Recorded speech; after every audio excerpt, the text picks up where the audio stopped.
میرا نفس کون ہے؟ میں اس کو کیسے پہچانوں؟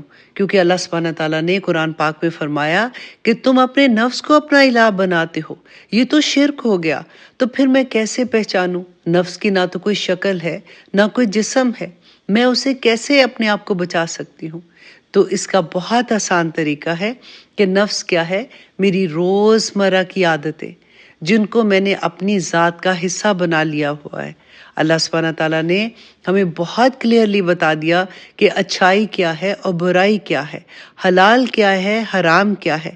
تو ہمیں یہ دیکھنا ہے کہ ہماری وہ عادات جو اللہ سبحانہ تعالیٰ کے احکامات سے باہر نکلتی ہیں، ان کو ہم نے چینج کرنا ہے۔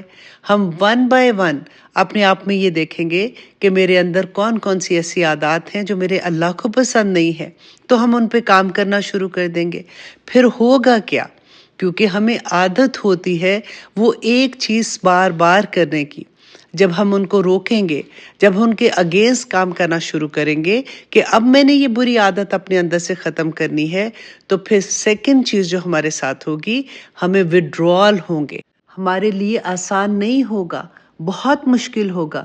یہی تو جہاد ہے، یہی تو ریکوائر ہے۔ اللہ سبحانہ تعالیٰ ہم سب کو علم کو صحیح طرح سے سمجھنے اور اس پہ عمل کرنے کی توفیق عطا کرے۔ آمین ثم آمین۔